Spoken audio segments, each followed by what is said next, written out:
प्रणाम रचना जी। मैडम मैं चलिए बैठेंगे। दोनों हाथ ज्ञान मुद्रा में रखेंगे, आंखें बंद, कमर गर्दन एक सीध में। गहरा सांस लेते हुए गायत्री महामंत्र का उच्चारण करेंगे।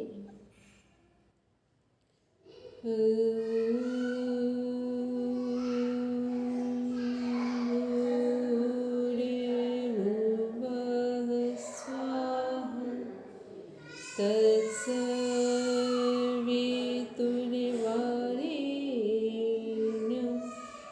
भर्गो देवस्य धीमहि धियो यो नः प्रचोदयात्।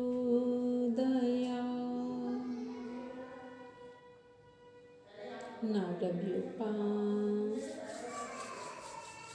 touch your eyes, then open your eyes.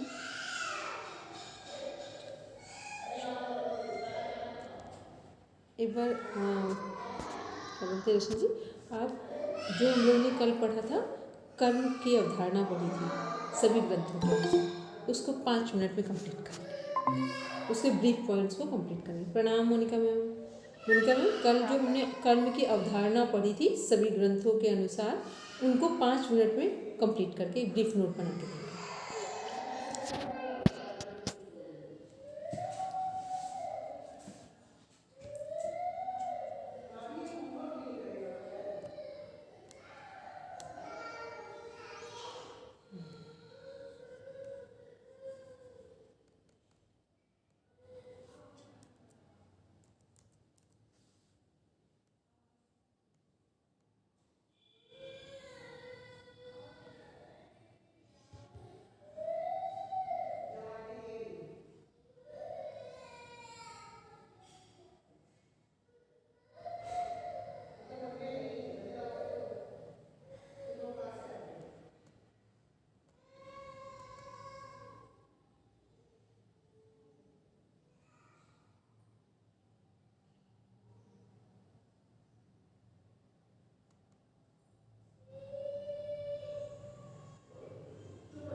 हो गया रचना जी?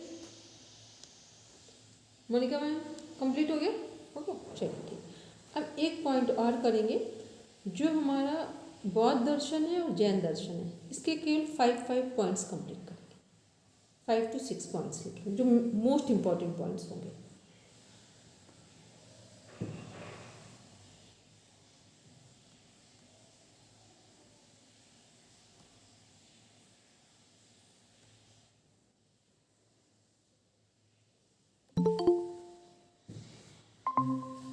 प्रणाम प्रणाम मैम। प्रणाम दीदी। वरना मैम पूजा से वापस आ गई कि पूजा सही बोल रही है? नहीं, मैं जा रही हूँ, मैं रास्ते में हूँ और आपसे ऐसे ही ज्वाइन कर लूंगी क्लास। अच्छा ठीक है ठीक है। इनके साथ में जा रही हूँ। ठीक, बढ़िया, आराम से जाइए। जी धन्यवाद।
सभी का कंप्लीट हो गया?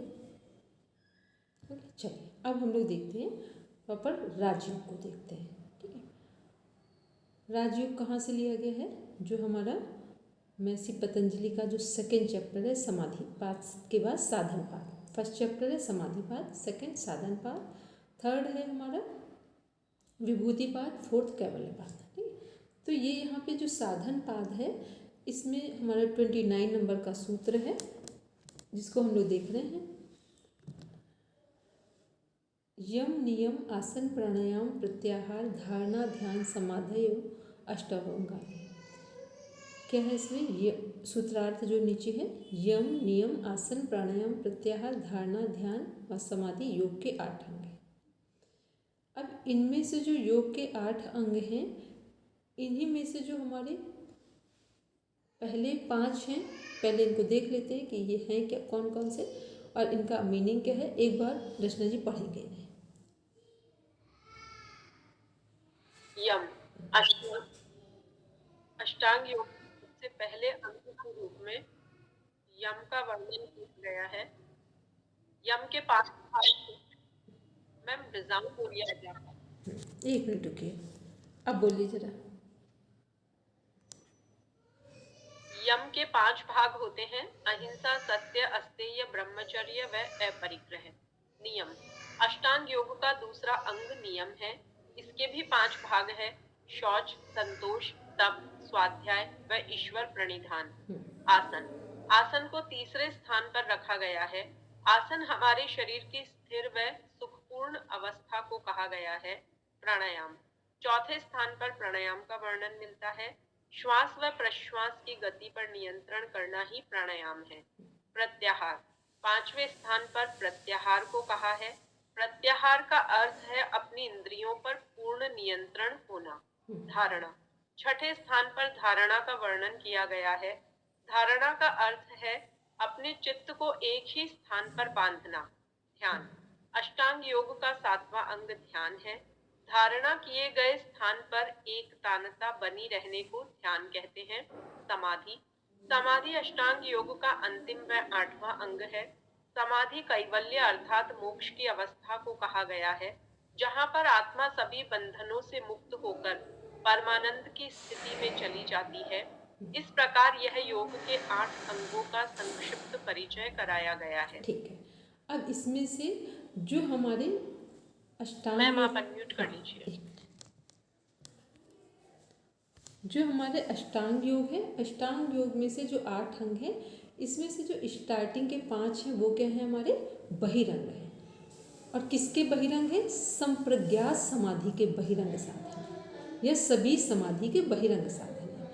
और जो नीचे के 3 हैं यही सभी समाधि के अंतरंग साधन है। ठीक, अब सब ध्यान से इसको समझ, क्योंकि हम लोग नेट JRF पढ़ रहे हैं। ठीक, और 6 लेवल में भी कुछ लोग यहाँ कनेक्ट हैं। तो पहला क्या हमने देखा कि जो संप्रज्ञात तो सभी समाधि एक ही होती है। ठीक है, संप्रज्ञात असंप्रज्ञात सभी जो निर्बीज। ठीक, तो संप्रज्ञात जो समाधि है, सभी समाधि, उसके 8 अंग में से शुरुआत के प्रारंभ के जो 5 अंग हैं वो क्या हैं?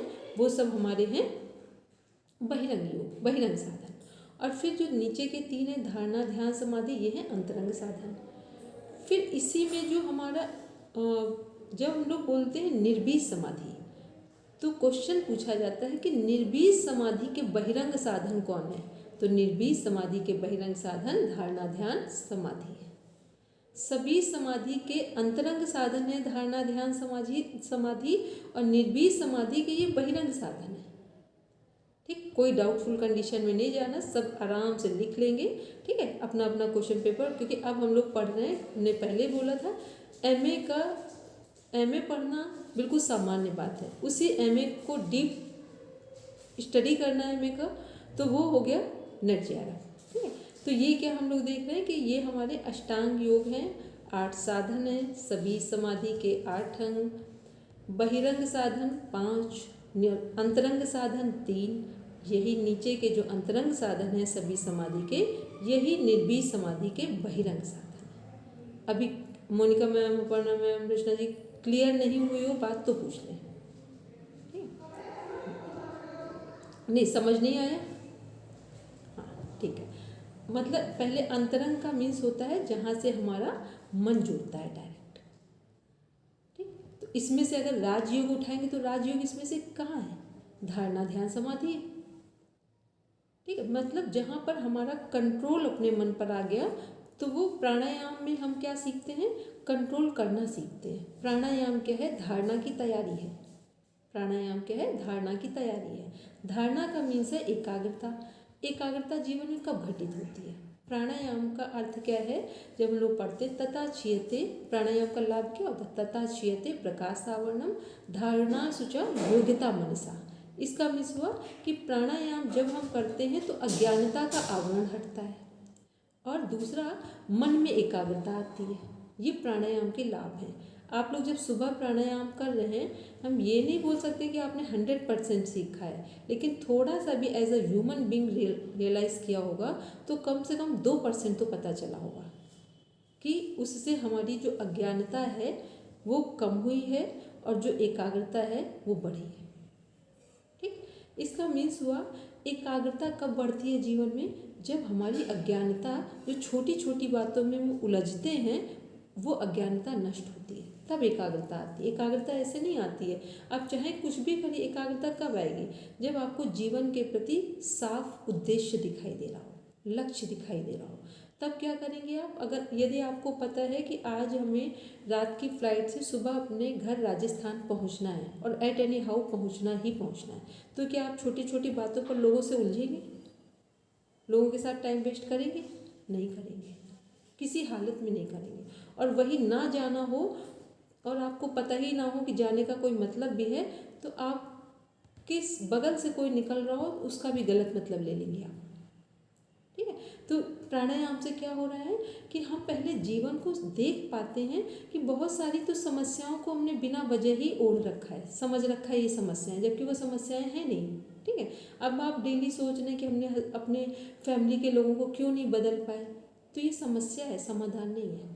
समाधान क्या था कि हम क्यों नहीं अपने आप को एडजस्ट कर पाए। ठीक, और एडजस्ट का मतलब नेगेटिव सेंस में नहीं, उनके बीच भी हैं फिर भी हम उनसे प्रभावित ना हो, ये एडजस्टमेंट की बात कर रहे हैं। ठीक है, तो प्राणायाम क्या कर रहा है, हमको तैयार कर रहा है किसके लिए, धारणा के लिए, एकाग्रता के लिए, कि पहले हमारी अज्ञानता नष्ट होगी और फिर धीरे धीरे हमारी एकाग्रता का स्तर बढ़ेगा। तो ये सब क्या थे, बहिरंग साधन थे। अंतरंग क्या है, जिसे राजयोग बोलते हैं। राजयोग किसे बोलते हैं, धारणा ध्यान समाधि। जब भी कभी राजयोग की बात होगी वहाँ पर पहले की 5 चीज़ें कनेक्ट नहीं होंगी, डायरेक्ट वहाँ पर धारणा ध्यान समाधि पर बात होगी। ठीक है, क्योंकि बहुत सारे लोग ऐसे हैं जो जीवन में पहले ही इस तरह का उनका चिंतन है कि उन्हें धारणा ध्यान समाधि की तरफ ही वो आगे बढ़ते हैं, वो छोटी छोटी बातों में उलझते ही नहीं हैं। ऐसे हम बहुत सारे लोगों को जानते हैं, कुछ भी उनके सामने दुनिया का घट जाए और उनसे पूछो, उन्हें एक बार ठीक भी नहीं होता, वो कहेंगे हमें इसका फ़र्क ही नहीं पड़ता है और अपना काम पूरा कर रहे हैं। तो ये क्या है, ये वो लोग हैं जो धारणा ध्यान समाधि की तरफ जा रहे हैं। ऐसा नहीं, ये नेगेटिव वाले लोग नहीं हैं पूरा, लेकिन वो ये समझ गए हैं कि छोटी छोटी बातों में लोग आज दुखी हैं, थोड़ी देर बाद खुश हो जाएंगे, तो वो बोलते हैं कि अब इनके दुख से प्रभावित क्यों हूँ। बात बिल्कुल सही है अपने आप में। ठीक है, तो ये क्या है, जो धारणा ध्यान समाधि का मीन्स होता है कि हम चीज़ों को सही सही देख पाते हैं। तो राजयोग क्या है, धारणा ध्यान समाधि पर काम कर रहा है, मन की एकाग्रता पर। फिर वही हो गया कि पहले कॉन्सेंट्रेशन, फिर मेडिटेशन और फिर साल्वेशन, मतलब तीनों एक के बाद एक अपने आप कन्वर्ट होते जा रहे हैं, ट्रांसफॉर्म होते जा रहे हैं। तो यहाँ पर जब हम लोग बात करेंगे, इसमें कई चीज़ें कनेक्ट हो गई। अष्टांग योग में 8 अंग, 8 अंग में सभी समाधि के 5 अंग बहिरंग साधन, वही सब इस समाधि के अंतरंग साधन। जब बोला जाता है अंतरंग का मीन्स होता है मन से संबंध डायरेक्ट, उसे बोलते हैं अंतरंग। ठीक, अब जब हम लोग देख रहे हैं सबीज में ये अंतरंग साधन हो गए, और बहिरंग साधन हमने निर्बीज क्यों बोला, क्योंकि सभी समाधि में क्या करते हैं हम लोग, सारी जब हम लोग पढ़ रहे थे वृत्तियों के बारे में, कल से जब हम लोग योग दर्शन पढ़ेंगे तो वहाँ पर डेप्थ में इसको देखेंगे। हम लोगों ने क्या पढ़ी थी, योगा चित्त वृत्ति निरोधा। ठीक, तो वहाँ पर चित्त की जो वृत्तियाँ थी वो कितने प्रकार की थी, वृत्तियाँ 5 थी, प्रकार 2 थे, क्लिष्ट और अक्लिष्ट।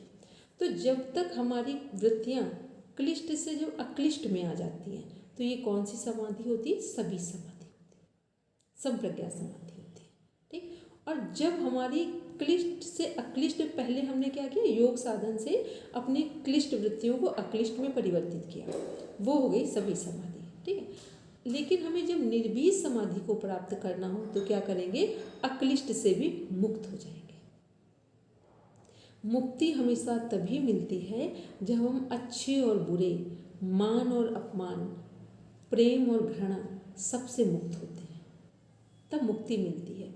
और जब हमें मुक्ति का मार्ग की ओर आगे बढ़ना होता है तब हम क्या करते हैं, सब अच्छी चीज़ों को अपनाते हैं, प्रेम का मार्ग, करुणा का मार्ग, दूसरों को देने का तरीका। ये सब कब कर रहे हैं, जब हम सभी समाधि में हैं, संप्रज्ञा समाधि में, सारी क्लिष्ट वृत्तियों को अक्लिष्ट में कन्वर्ट कर दिया है।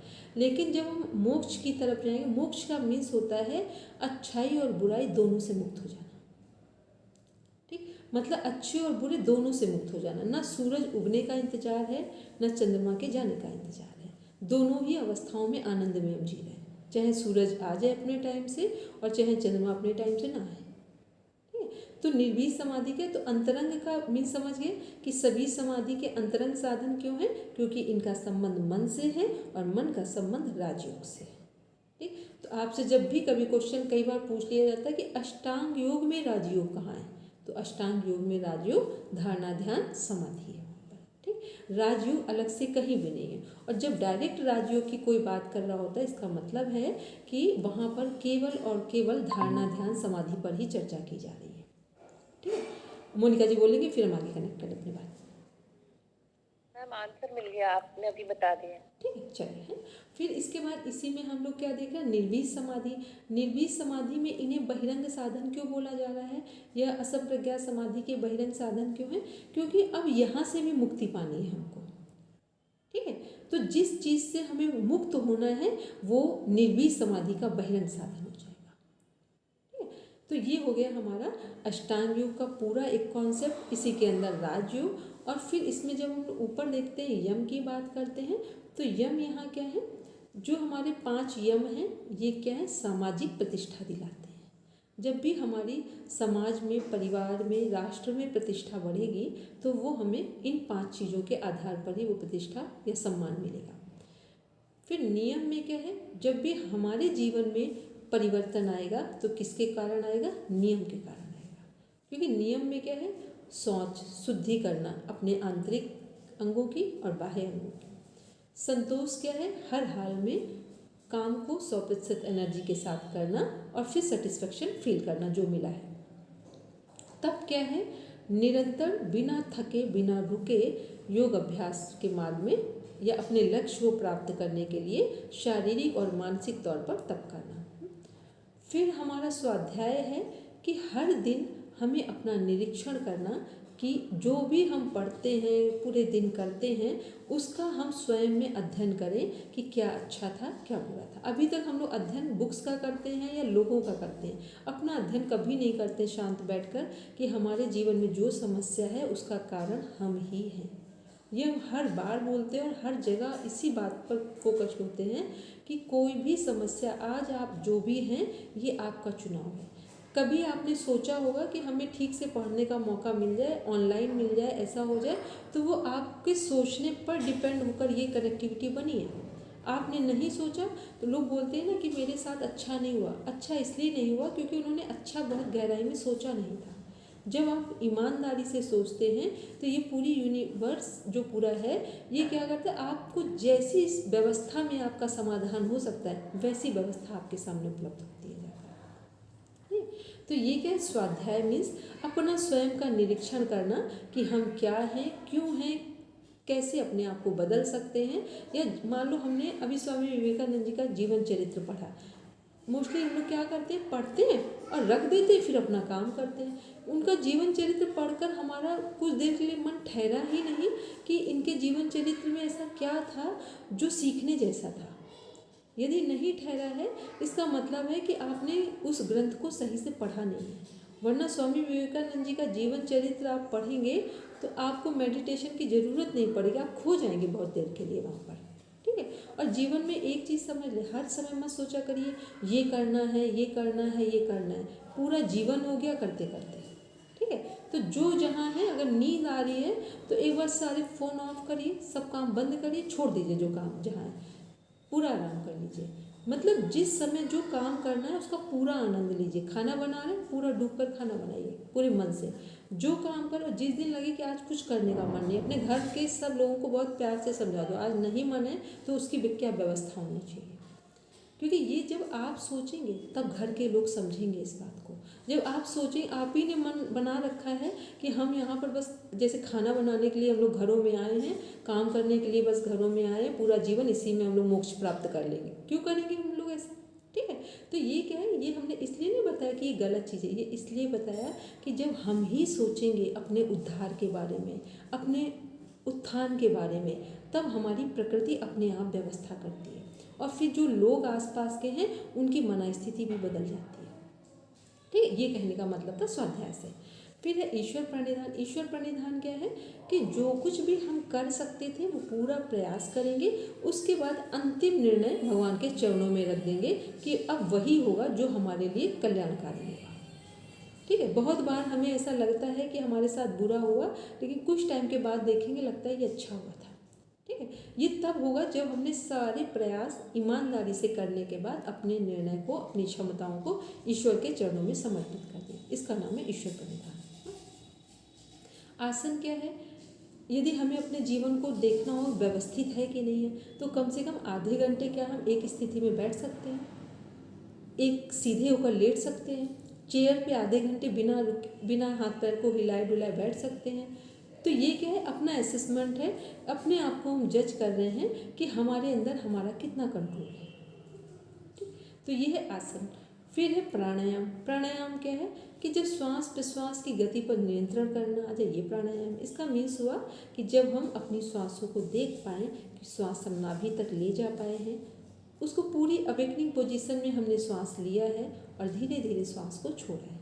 मतलब श्वास कम से कम पूरे दिन ना ध्यान रखें, तो जब आधे घंटे एक आसन में बैठे हैं उसमें तो इतना रियलाइज़ कर लें कि हम श्वासों के प्रति अपना कितने जागरूक हैं। यदि हम अपने श्वास जो हमारा प्राण है, जीवन है, उसके प्रति जागरूक नहीं हैं, तो आपको कैसे लग रहा है कि हम अपने घर की जिम्मेदारियों को ईमानदारी से निभा रहे हैं। ठीक, मतलब जो मेरा जीवन है, यदि प्राण निकल जाए तो हमारा जीवन अस्तित्व अभी समाप्त हो जाएगा, इसके प्रति हम समर्पित नहीं हैं आधे घंटे के लिए अपने आप को चेक कर पाएँ, तो फिर इसका मतलब है हम केवल बेहोशी में अपने घर की जिम्मेदारी निभा रहे हैं। होश में जिस दिन निभाएंगे उस दिन घर का वातावरण बदलेगा। फिर है प्रत्याहार। प्रत्याहार क्या है, जब हम अपनी श्वासों के प्रति पूरी तरीके से अवेयर हो जाते हैं तो फिर हम प्रत्याहार करते हैं। प्रत्याहार का मीन्स अपनी जो हमारी इंद्रियां हैं, जो हमारे 5 सेंस ऑर्गन्स हैं, इनके द्वारा हम सही चीज़ों को ग्रहण करते हैं। क्या हमें लेना है, कई बार होता है ना कि लोग फालतू की बातें कर रहे हैं तो हमने क्या कर लिया, वहाँ से हट गया। ठीक, कुछ ऐसी चीज़ें हो रही जिससे हमें कुछ सीखने को नहीं मिल रहा है, हम हट जाएंगे वहाँ से। हमें लग रहा है कि स्वास्थ्यवर्धक भोजन नहीं है, इससे नुकसान होगा, तो हमें 2 ऑप्शन है, या तो भूखे रह जाओ या तो बीमार हो जाओ। तो समझदार होंगे तो हम क्या करेंगे, भूखे रह जाएंगे। ठीक, ये प्रत्याहार है। ठीक, ऐसे ही ये सब चीज़ें क्या हैं ये, लेकिन प्रत्याहार कब समझ में आएगा, जब हम अपने श्वासों के प्रति, अपने जीवन के प्रति जागरूक होंगे तब। फिर है धारणा। धारणा क्या है, जब हमें ये समझ में आ गया क्या उचित है क्या अनुचित है हमारे लिए, तो जो उचित होगा हम उसी मार्ग पर चलेंगे और वहीं पर अपने समय को लगाएंगे। ये हो गया धारणा। अब धारणा में क्या है, हम किसी भी एक पॉइंट पे कॉन्सेंट्रेट होंगे। अब इसमें कई चीज़ें हैं।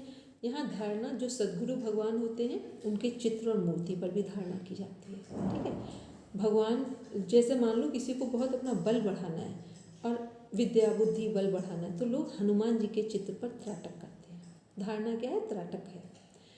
और यदि हमें अपने चक्रों का जागरण करना है मोक्ष मुक्ति प्राप्त करने के लिए, या एक एक स्टेप के हमें पहले भय से मुक्त होना है या जिस से हमें मुक्त होना है, तो हम नीचे के चक्रों पर ध्यान करना शुरू करते हैं। मूलाधार चक्र, फिर स्वादिष्ठान, फिर मणिपुर। और जिन लोगों को बिल्कुल डायरेक्ट लगता है कि हमें राजयोग की ही यात्रा करनी है, वो सब आज्ञा चक्र पर ध्यान करते हैं। ठीक है, राजयोग में हमेशा कॉन्सेंट्रेट कहाँ करेंगे, सीधा सीधा आज्ञा चक्र पर करते हैं। फिर है ध्यान। ध्यान क्या है, जब हम किसी एक पॉइंट पर लगातार एकाग्र चित्त हो जाएंगे, फिर वो भी उसी से हमें क्या होगा, उसी में हमें जीवन दिखाई देगा। इसका एक उदाहरण देते हैं। ये मेरा उदाहरण नहीं है, ये एक समाधि प्राप्त किए हुए महान आत्माओं का उदाहरण है। वो भी हैं लेकिन यहाँ नहीं है, हिमालय में है। तो वो क्या है कि उन्होंने एक बहुत अच्छा उदाहरण दिया है धारणा के संबंध में और ध्यान के संबंध में, कि एक जो गुलाब का फूल होता है, यदि गुलाब के फूल की सुगंध हमें बहुत अच्छी लगे और लगातार हम उसी को सूंघ रहे हैं, लगातार सूंघ रहे हैं, तो ये क्या है, ये एक तरह की धारणा है कि हमने क्या किया कि हम केवल और केवल गुलाब के फूल पर कॉन्सेंट्रेट हैं, उसकी सुगंध पर कॉन्सेंट्रेट हैं। तो अभी क्या होगा, जब आप लगातार गुलाब के फूल पर धारणा करेंगे तो एक कॉन्सेप्ट निकल के आता है कि पूरी दुनिया में हमें सबसे अच्छा क्या लग रहा है, गुलाब का फूल लग रहा है। ठीक है, कॉन्सेंट्रेशन हमेशा धारणा उसी पर की जाती है जो हमें सब इस दुनिया में सर्वश्रेष्ठ लगता है, उस पर धारणा की जाती है। धारणा ऐसा नहीं है कि किसी पर भी धारणा करेंगे, जिस पर हमें श्रेष्ठतम सद्गुण नजर आते हैं उस पर धारणा करते हैं। फिर तो मान लो गुलाब के फूल पर धारणा की हमने, और फिर क्या हो गया कि जब धारणा इतनी गहरी हो जाए कि केवल गुलाब के फूल में ही हमें पूरा संसार दिखाई देने लगे। पहले क्या किया हमने, संसार में गुलाब का फूल श्रेष्ठ है। ठीक है, ये धारणा है। और जब गुलाब के फूल में पूरा संसार दिखाई देने लगे, ये ध्यान है। ठीक है, और जब गुलाब के फूल में ही हमें पूरी दुनिया के में सभी चीज़ें समाधान के स्वरूप में दिखाई देने लगे, इसी का नाम समाधि है। ठीक है, तो ये क्या है, ये एक स्टेप कैसे कैसे शुरू हो रहे हैं उस पर हम लोग बात कर रहे थे। तो ये कॉन्सेप्ट था हमारा राजयोग से संबंधित, इसमें अष्टांग योग भी जुड़ा था। तो अष्टांग योग से में राजयोग कहाँ है उसको हम लोग ने डिस्कस किया। सूत्र नंबर 29 है सेकंड चैप्टर में। ठीक है, आप किसी का कोई क्वेश्चन है तो पूछ लें, फिर हम लोग आगे बढ़ेंगे। बोलेंगे बिल्कुल। मैम ये संप्रज्ञात समाधि और असंप्रज्ञात समाधि, ये भी सबीज और निर्बीज की तरह है? हाँ, सबीज और निर्बीज को, सबीज को संप्रज्ञात बोलते हैं और जो हमारे निर्बीज समाधि है उसको असंप्रज्ञात बोलते हैं। ठीक है, अभी जब हम लोग योग दर्शन पढ़ेंगे तो कम से कम ऐसे 6 नाम आएंगे जो पर्यायवाची हैं संप्रज्ञात समाधि के और असंप्रज्ञात के। ठीक है, उसको ध्यान में रखेंगे। जैसे संप्रज्ञात समाधि है जो चित्त भूमि हम लोग पढ़ते हैं, वहाँ संप्रज्ञात समाधि को एकाग्रावस्था कहा जाता है, और जो हमारी निर्बीज समाधि है या असंप्रज्ञात समाधि उसको निरुद्धावस्था कहा जाता है। ठीक है, ऐसे ही ये, लेकिन अभी नहीं, जब हम लोग कल से पढ़ेंगे तो वहाँ पूरा कॉन्सेप्ट वाइज इसको देखेंगे। ठीक है, और किसी का क्वेश्चन रचना जी? मैम जैसे ज्ञान इनके ऊपर बताते हैं कि धातु से क्या बना है, राजयोग फिर के से बारे बोलेंगे में रचना जी। जिस तरह ज्ञान योग, भक्ति योग, इन सब का डिस्क्रिप्शन है और अच्छी तरह से हम बता सकते हैं कि इस धातु से उद्भूत है, ये है। तो राजयोग के बारे में एक लाइन के अपने मन पे अपना शासन, ये राजयोग है। तो परिभाषित इस तरह से करके सीधा अपने मन पर जो शासन करते हैं, राजयोग क्या है, अपने मन पर राज करना। सिंपल सा तो ये कॉन्सेप्ट लिया जाता है। ठीक है, अब इसमें अगर हम लोग वो देखेंगे कि इसमें ज्ञान योग, भक्ति योग, कर्म योग कहाँ है, इसमें देखना चाहिए यम नियम में। तो यहाँ पे ज्ञान योग कौन सा पार्ट है? ज्ञान योग है स्वाध्याय वाला हिस्सा, नियम में जा रहा है। ठीक है, कर्म योग में आसन से लेके प्राणायाम प्रत्याहार तक सब कर्म योग में जा रहा है। फिर कर्मयोग, ज्ञान योग। अब भक्ति योग में कौन सा पार्ट जा रहा है? ये इसमें ईश्वर प्रणिधान भी जाएगा, और फिर इसके बाद जो हमारा धारणा, ध्यान, समाधि है, ये सब भी भक्ति योग में चले जाएंगे। क्योंकि जब भी हम लोग मोक्ष की जहाँ बात होगी वहाँ एट लास्ट समर्पण आ जाएगा। ठीक है, किसी भी मार्ग से कोई मोक्ष की प्राप्ति के लिए आगे बढ़े, लेकिन वो कहाँ पूर्णाहुति होगी? जाकर ईश्वर प्रणिधान में जाएगी, भक्ति योग में। मतलब भक्ति योग, क्योंकि समर्पण का नाम भक्ति है, और ये भक्ति योग क्या है कि पूर्णाहुति है, जिसके बाद ही हम मोक्ष को प्राप्त करें, चाहे आप किसी भी मार्ग से चले। ठीक है, अंतिम भक्ति योग में ही सब पूर्णाहुति योग जाकर ईश्वर प्रणिधान में। चलिए, तो ये हम लोग देख रहे थे, इस कॉन्सेप्ट हम लोग ने अभी देखा। अब इन सब के बारे में तो आराम से पढ़ेंगे जब योग दर्शन में देखेंगे। ठीक है, अब इसमें आप 2 मिनट का एक छोटा सा वर्क करेंगे। जो हमारा ये अभी हमने समझाया था बहिरंग और अंतरंग योग वाला जो कॉन्सेप्ट था, 2 मिनट इसे राइटिंग करेंगे कि बहिरंग अंतरंग योग सबीज और निर्बीज समाधि में कौन है, कौन कौन से अंग हैं। तब तक हम आपका एक पार्ट और दूसरा ओपन करते हैं।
कल आपका जो एक पॉइंट है मंत्र योग वाला, उसको हम कल देंगे, बताएंगे। बस 5 मिनट का कॉन्सेप्ट है, क्योंकि इसमें वो स्लाइड शेयर नहीं हो रही है अभी, मतलब स्लाइड ओपन नहीं हो रही है। ठीक है, आज हम आपको बताते हैं गोरख संहिता के बारे में। ठीक है, जो गोरखनाथ जी का परिचय है उसको देखते हैं।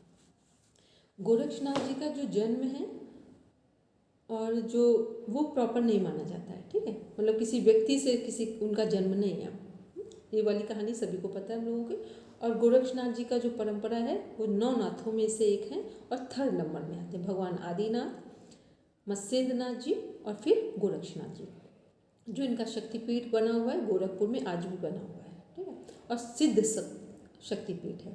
कहा जाता है पूरे भारत में जो एनर्जेटिक 3 स्थान है उसमें से एक है। मतलब उसके अंदर जाने के बाद आपका अपना कुछ काम नहीं करता है, वहीं के अंदर की एनर्जी काम करती है। तो ये क्या है, ये गोरख संहिता में हम लोग देख रहे हैं, इसको प्रॉपर ठीक से। तो इसमें क्या क्या चीज़ें हैं, पहले हमारी गोरक्षनाथ, एक मिनट, इसको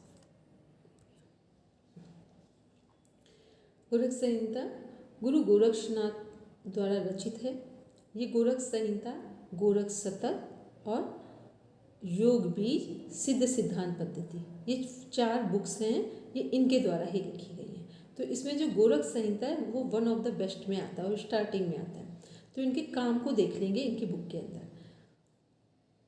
मोस्टली 2-3 चीज़ें जो हमारे नवनाथों में से आते हैं, सिद्ध संत जो हमारी नाथों की परंपरा है हठ योग में, उनका सिद्धपीठ गोरखपुर में है। फिर गोरक्षनाथ द्वारा रचित जो ग्रंथ है गोरख संहिता, मन के निग्रह के लिए कहा गया है। 5 मुद्राओं का वर्णन है। कौन कौन सी मुद्राएं हैं? महामुद्रा, नभो मुद्रा, उड्डयन मुद्रा, जालंधर बंद, मूलबंद। फिर नभो मुद्रा की विधि कैसी है? खेचरी मुद्रा वाली। खेचरी मुद्रा पता है, जो जीभ है, जो टंग, वो स्टार्टिंग वाला टिप पॉइंट है, उसको तालू पर लगाते हैं और जैसे ही आप तालू पर लगाएंगे फिर देखेंगे कोई विचार नहीं आएगा। मतलब या तो आप छोड़ देंगे तुरंत, वैसे इसको मुद्रा को 30 सेकंड करना हो तो करेंगे, उससे ज़्यादा नहीं, बस 30 सेकंड बिल्कुल एक्सेस है ये मुद्रा। और किसी पर्टिकुलर टाइम पर करें, जिसमें से ब्रह्म मुहूर्त का जो टाइम है वो सबसे बेस्ट माना जाता है। फिर इसके बाद है षडंग योग का वर्णन है, अर्थात योग के 6 अंग, जिसे हम लोग बोलते हैं आसन, प्राणायाम, प्रत्याहार, धारणा, ध्यान, समाधि। यहाँ पर भी ये वर्णन है, मिलता है गोरक्षनाथ जी के उसमें। फिर सिद्धासन में जालंधर बंद का विधान है। जितने भी हमारे, और आसन के 2 आसन का वर्णन है, सिद्धासन और पद्मासन। जितना भी, जब भी हम लोग हठ योग पढ़ेंगे वहाँ पर प्रायोरिटी दी जाती है सिद्धासन, क्योंकि सिद्धासन में क्या होता है, विदिन 15 मिनट्स के अंदर प्राण सुषुम्ना में प्रवाहित हो जाता है। और प्राण सुषुम्ना में प्रवाहित होगा तो उस समय यदि संसार की चीज़ों का विचार आया तो समझ लेना कि अब बहुत बड़ा नुकसान होगा, बहुत बड़े स्तर पर नुकसान होगा। तो होश पूर्ण किया जाता है कि जब सुषुम्ना जागृत हो उस समय संसार का कोई विचार ना हो। तो इसलिए ये क्या सिद्धों के लिए है, तो वो लोग आराम से, उनका वो जन्म ही इसलिए लेते हैं कि उन्हें अब संसार से पार ही जाना है। ठीक है, तो वो लोग इसका अभ्यास करते हैं। तो सिद्धासन को फर्स्ट रखा गया उसमें। फिर सिद्धासन में जालंधर बंद का विधान है। जालंधर बंद मीन्स होता है 15, कहा जाता है हठ योग में का जो कॉन्सेप्ट है कि जब जीवन में कुछ समझना है तो 15 मिनट यदि जालंधर बंद का कोई अभ्यास करता है, कोई योगी या सामान्य जीवन में भी, तो 15 मिनट फिर उसको इस दुनिया में किसी के निर्णय की या किसी से सलाह लेने की, एडवाइस की ज़रूरत नहीं पड़ती है। ठीक है, क्योंकि ये स्थान क्या है, ये आकाश से कनेक्ट हो जाता है। तो जो आपके जीवन के लिए आवश्यक है उसको आप नेचुरली ले लेंगे। फिर है प्राणायाम, पूरक, रेचक, कुंभक बताया गया है। किसी प्राणायाम का पर्टिकुलर वर्णन नहीं है। जैसे हम सुबह कराते हैं ना कि उसको पूरक, रेचक, कुंभक सब है, उसमें नाम नहीं कुछ भी दिया हमने। फिर है 6 चक्रों का वर्णन है, जिसे षटचक्र बोलते हैं। 16 आधार हैं, पैर के अंगूठे से लेकर के सिर के टॉप तक, ये आधार में पढ़ेंगे हम लोग आगे। 2 लक्ष्य हैं हमारे, जैसे हम लोग सभी जो निर्बीज की बात करते हैं वैसे, एक संसार और एक अध्यात्म जुड़ेगा इसमें। फिर 5 आकाशों का वर्णन है जो सिद्धि सिद्धांत पद्धति में भी है। 5 तरह के आकाश हैं। ये क्या है? स्तर हैं हमारी साधना के। फिर 10 नाड़ियों की चर्चा है इसमें।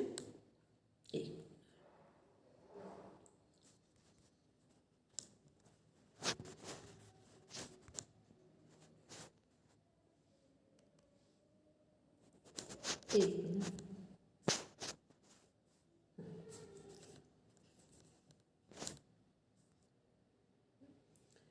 इसके बाद गोरख संहिता में है।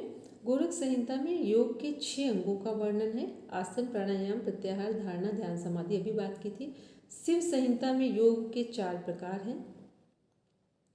शिव संहिता यहाँ पर ये योग के 4 प्रकार वही हैं। जब भी कहीं योग के 4 प्रकार हों या योग में महायोग हो तो ये सब क्या है? ये हैं हमारे मंत्र योग, लय योग, हठ योग और राजयोग। ठीक, योग में महायोग, योग में 4 प्रकार, तो यही 4 होते हैं। फिर हठ रत्नावली में अष्टांग योग का वर्णन है। अब ये फिर आगे की चीज़ों के बारे में बता रहे हैं, तो इसमें आपकी चीज़ें नहीं कनेक्ट होंगी, वो बस ऊपर की जो पहली लाइन है वहाँ तक कनेक्ट होगा। तो ये क्या था? ये हमारा सिंपल सा एक कॉन्सेप्ट था। किससे संबंधित था? हठ योग में गोरखनाथ जी के गोरख संहिता जो उनका रचित ग्रंथ है उसके बारे में हम लोग देख रहे थे। जैसे योग दर्शन में हम लोग महर्षि पतंजलि का पढ़ रहे थे, तो पतंजलि का क्या था वहाँ पे कि महर्षि पतंजलि को जब भी हम लोग देख रहे हैं तो वहाँ पर महर्षि पतंजलि का जो वर्णन है उससे ये समझ में आ रहा था कि क्योंकि इन लोगों का कोई जन्म ऐसा तो माना नहीं जाता है कि ये लोग प्रॉपर जन्म, तो इन लोगों के जन्म के संबंध में बहुत गहरी बातें नहीं हैं। बस फिर इनके द्वारा जो रचित ग्रंथ हैं उनमें जो डिस्क्राइब किया गया उनको पढ़ते। तो इनका हम लोग ने अभी ये ग्रंथ देखा। अब आते हैं हम लोग, एक मिनट देखते हैं। अब महर्षि पतंजलि के बारे में भी हम लोगों ने देख लिया। अब मंत्र योग के बारे में कुछ लाइंस डिस्कस कर लेते हैं। मंत्र का अर्थ क्या होता है? फिर कल बस इसकी एक स्लाइड शेयर करेंगे हम सिंपल। मंत्र का अर्थ क्या होता है सब अपने अपने शब्दों में बोलेंगे। मनः त्रायते इति मंत्र।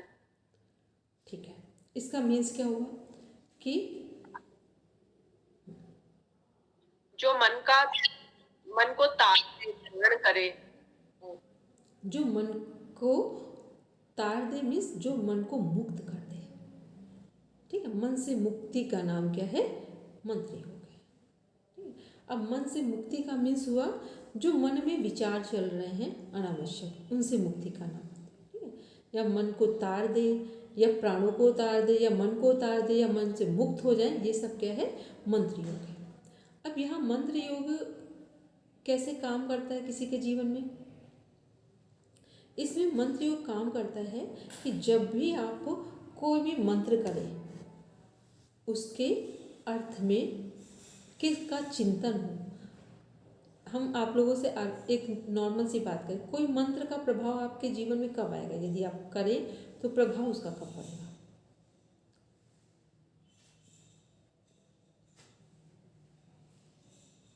बोलिए। मंत्र का नियमित जाप को एक ही समय एक आसन और एक निष्ठा के साथ अगर करेंगे तो वो मंत्र फलदायी होगा।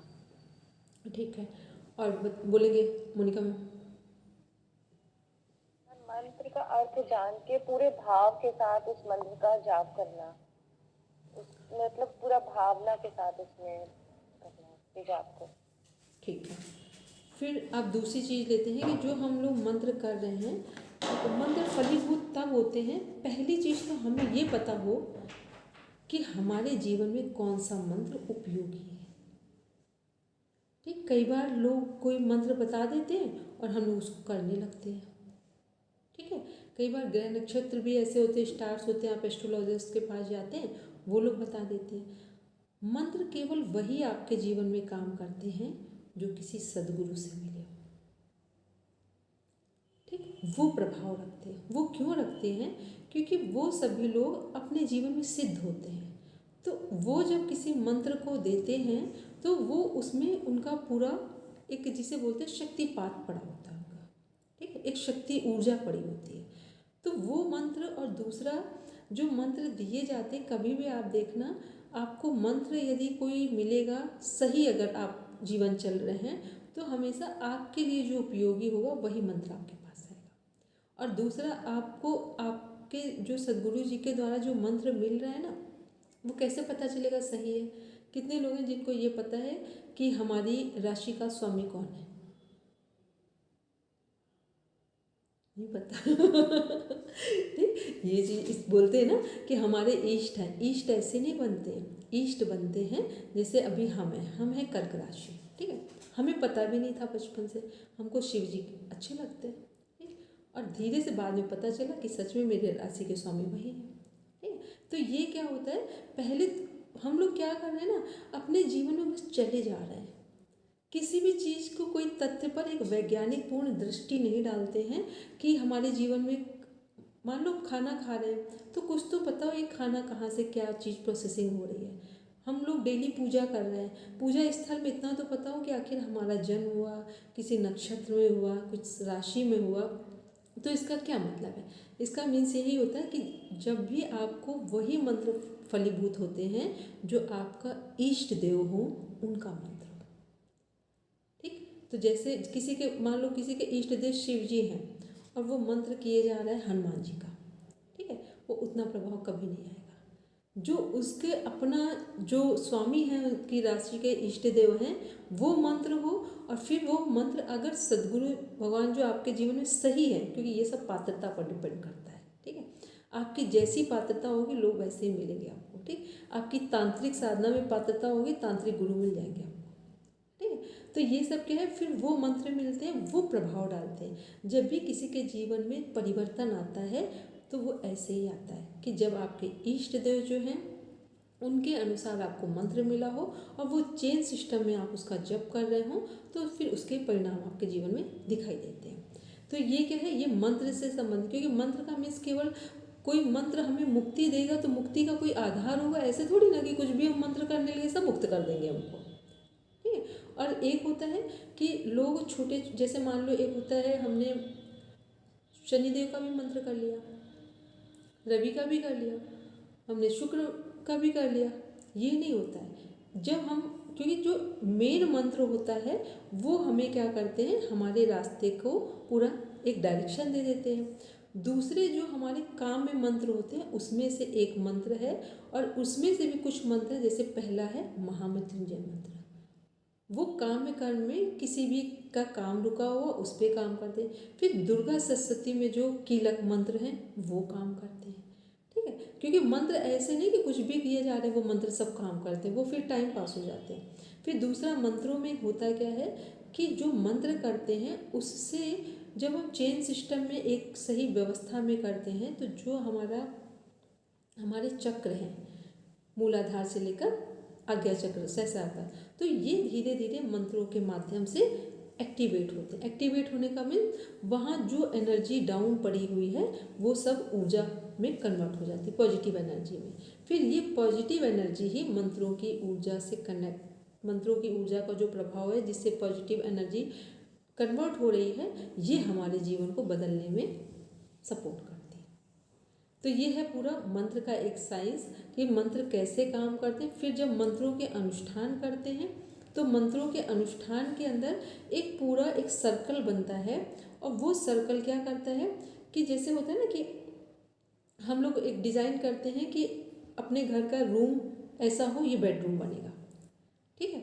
तो वो क्या करता है, वो हमारे पूरा एक रक्षा कवच बन जाता है, सुरक्षा कवच बन जाता है। और वो सुरक्षा कवच क्या करता है, ऐसा नहीं कि हमारे सुरक्षा कवच बनाने से हमारा जीवन में समस्याएं नहीं आएंगी। सुरक्षा कवच जब बनता है तो हमें हर समस्या का समाधान मिल जाता है, ठीक। समस्या सभी के जीवन में आती है, लेकिन एक व्यक्ति समस्या को समस्या ही मानकर जीवन जी लेता है और दूसरा व्यक्ति समस्या को हर क्षण समाधान में कन्वर्ट कर लेता है। तो ये क्या है, ये मंत्र ऊर्जा का प्रभाव है। और मंत्र जब सही ढंग से करते हैं तो कभी भी वैदिक मंत्रों का उच्चारण करने से, जप करने से कभी भी आप नीचे नहीं आते, हमेशा आप ऊपर बढ़ते जाते हैं। वो कैसे भी होगा, देर हो सकती है लेकिन कभी ये नहीं होगा कि आप नीचे आएंगे। और वो क्यों हो रहा है? क्योंकि वैदिक मंत्रों का सही उच्चारण करने से जो हमारा रेसिस्टेंट पावर है, जो हमारी ग्रहण क्षमता कहेंगे, शीलता कहेंगे, ये क्या है कि हम किसी से बदले की भावना नहीं करने देते। जब भी जीवन में उद्धार होगा तो पहले बदले की भावना खत्म हो चुकी होगी, तभी उद्धार के क्षण आते हैं। ठीक है, अगर ये लग रहा है कि अभी किसी से बदला लेना है तो फिर अभी ये सब बातें बस केवल बुक्स में पढ़ रहे हैं, क्लास में पढ़ रहे हैं, उसके अलावा इनका कोई मतलब नहीं है। तो ये हम लोगों ने पढ़ा मंत्र योग का। कल आपको इसके 2 मंत्र जो हैं वो एक छोटी सी स्लाइड है, इस पर बहुत बड़ा काम नहीं है, इस पर काम है फिर वो डेप्थ में है।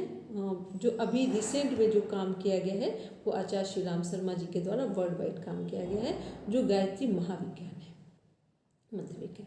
उसमें पूरा एक साइंटिफिक पूरी, जो आप लोग शायद सुनते भी होंगे, इस समय नासा सब ने एक्सेप्ट कर लिया है जो गुरु जी का मंत्र है कि वो कैसे काम कर रहा है। ठीक है, इसमें बहुत दिनों से रिसर्च हो रही थी, अब सभी ने एक्सेप्ट कर लिया है कि ये जो मंत्र विज्ञान जो गुरु जी के द्वारा दिया गया है, इसको जो करने की पूरी टेक्निक है वो कैसे अप्लाई करें कि जो उसके रिजल्ट हमें दिखाई देने शुरू हो जाए। तो ये हम लोग ने आज देखा मंत्र विज्ञान के बारे में। कल इसकी एक छोटी सी स्लाइड शेयर करेंगे और उसके बाद जो हम लोग योग दर्शन है उसको प्रॉपर पढ़ेंगे। अब किसी का कोई क्वेश्चन हो, अभी तक जो यूनिट में पढ़ा है वहाँ कुछ रह गया हो या कोई क्रॉस क्वेश्चन आ रहा हो तो वो पूछ लीजिए। बोलेंगे उनका। मैम, जो हमने अचम प्रज्ञात समाधि या निर्वीत समाधि के बारे में पढ़ा था अभी, बहिरंग साधन उसमें है धारणा, ध्यान, समाधि। तो इनके अंतरंग साधन क्या होंगे फिर? इनके अंतरंग साधन मोक्ष और मुक्ति प्राप्त हो गई। ठीक, वो अवस्था ही घटित हो गई जिसके बारे में हम काम कर रहे थे। जैसे होता है ना कि हम एक व्यक्ति समुद्र के किनारे तक खड़ा हुआ जाकर, ठीक, ये हो गई। पहले समुद्र के किनारे जाने का प्लान बनाया, संज्ञात, समुद्र के किनारे फाइनल खड़े हो गए, और एक हो गया अब समुद्र में हम डूब गए। तो डूबना क्या हो गया? निर्वीत समाधि के अंतरंग साधन, मतलब अब वो अवस्था ही घटित हो गई। ठीक है, तो ये क्या था? ये हमारी निर्वीत समाधि में बहिरंग साधन है, अंतरंग साधन अवस्था का नाम है। ठीक है, चलिए, तो अब हम लोग कल मिलेंगे। योग दर्शन बुक सभी लोग लेकर रखेंगे अपने पास। तो पहले कुछ स्लाइड शेयर करेंगे जो उसका बेसिक कॉन्सेप्ट है। अच्छा ये बताइए, जो कामाख्या सर का PDF है वो रचना जी आपके पास है कि नहीं है? सबके पास? ठीक है, उसको आज सोने से पहले, अगर आज टाइम ना हो तो कल पहले एक बार पढ़ कर रखेंगे। ठीक है, क्योंकि जब उसको पढ़ लेंगे ना तो योग दर्शन पढ़ाएंगे तो बहुत ईजी आपको समझ में आएगा। ठीक है, चलिए सब लोग शांति पाठ के लिए बैठेंगे।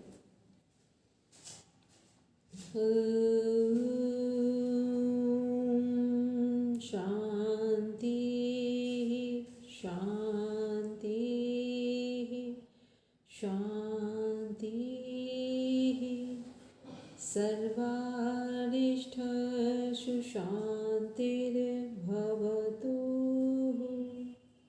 Now rub your palm, touch your eyes, then open your eyes. चलिए, सब शाम को मिलते हैं। ठीक है, विजय भैया इधर आ।